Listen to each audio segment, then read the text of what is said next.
নমস্কার বন্ধুরা, আবার প্রত্যেক দিনের রান্নাঘরে চলে এলাম আপনাদের কাছে। আপনারা সবাই কেমন আছেন? আশা করি সবাই ভালো আছেন। কাঁচা আম দিয়ে আজকে একটা রেসিপি করব, আমসত্ত্ব বানাবো।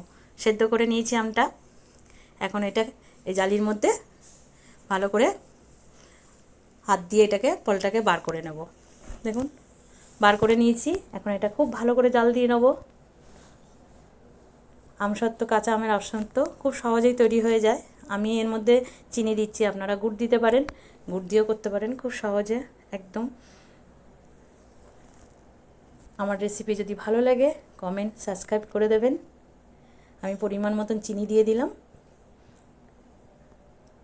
এটাকে ভালো করে জাল দিয়ে তারপর আমি রোদে শুকাতে দেব। একটু ঘন ঘন করে জাল দিয়ে নেব এটাকে, আমটাকে। এই যে ঘন ঘন করে জাল দেওয়া হয়ে গেল। আর থালাটাকে আগেই ব্রাশ করে রেখেছি একটু সরষের তেল দিয়ে।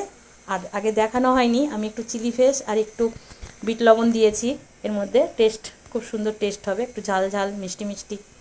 মিষ্টি তো দিয়েছি, একটু ঝাল ঝাল, একটু নোনতা নোনতা হবে। এই যে গরম গরম ঢেলে নিলাম। এবার এটা ছাদে দিয়ে আসবো। আজকে ছাদে খুব রোদ্দুর উঠেছে, এই যে শুকিয়েও গেছে, একদম টেনে গেছে। দেখুন ভালো করে ঠিক হচ্ছে না। যাই হোক, এখন আমি এটাকে পিস পিস করে কেটে আমসত্ত্ব তৈরি হয়ে যাবে।